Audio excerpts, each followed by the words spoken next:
Good afternoon. Thank you so much to EPI and to everyone in the campaign for putting this forward and continuing to put good pressure, respectful pressure, but for a much needed topic. Thank you, Senator Mack. Thank you, Rep. Morales. Where'd you go? There you are. I spot you in the purple. I like it. We appreciate all you do every day to advocate for our community and equity, and specifically to make this place better. And not only this place, but everywhere we proudly love here in the state of Rhode Island. Equity for the United Way is at the core of every single solitary thing we do. In fact, it's in our mission. And we purposely put it there because it's not a buzzword. It's not the soup du jour. It is an issue that must need the attention not only in the short term, but for years and years and years to come.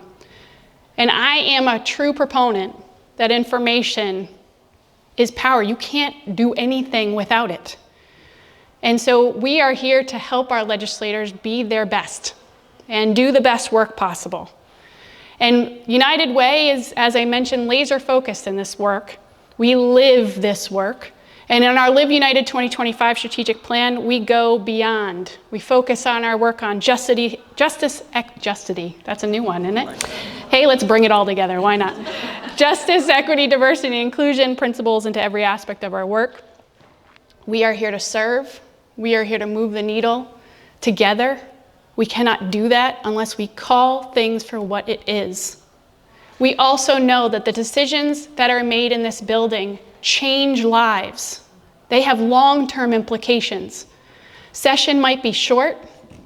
The implications of the decisions that are made are long and pervasive, and sometimes a lot of negative effects. So what can we do to level the playing field for every single Rhode Islander who deserves it? Our staff, our board at United Way, and certainly our community advisory board hold us accountable. Many of you are in the room because I know you hold us accountable around our work that needs to be done, but the realities still exist, and we have to serve the incredible mosaic of humans that make up our beautiful state.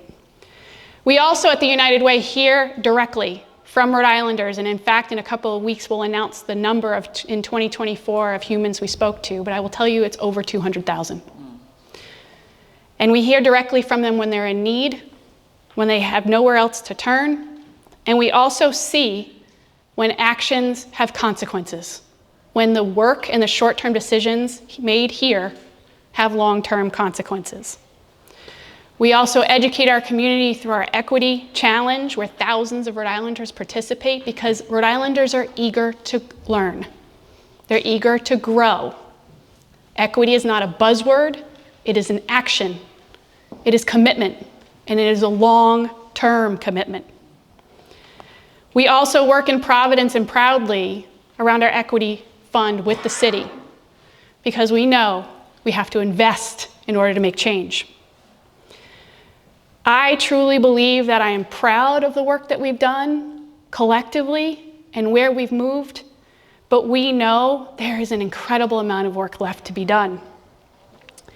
So with the time I have left, let me say that this proposed pilot of the Equity Impact Bill is a critical step forward.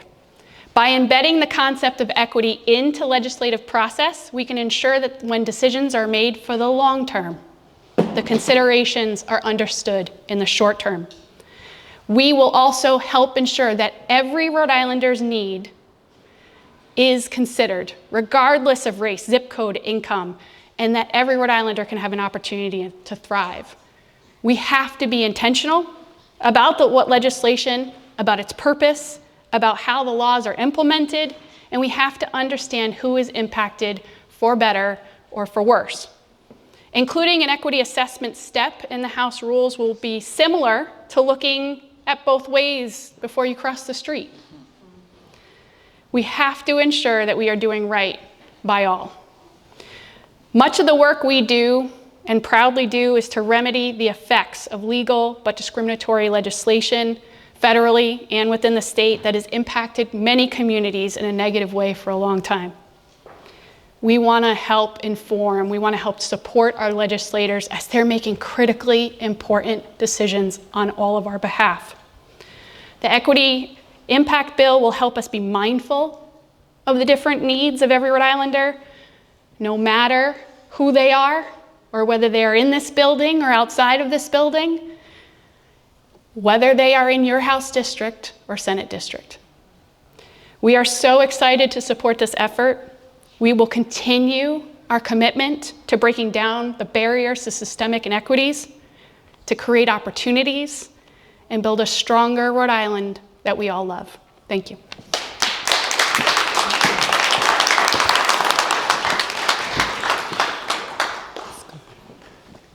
Next, I'd like to call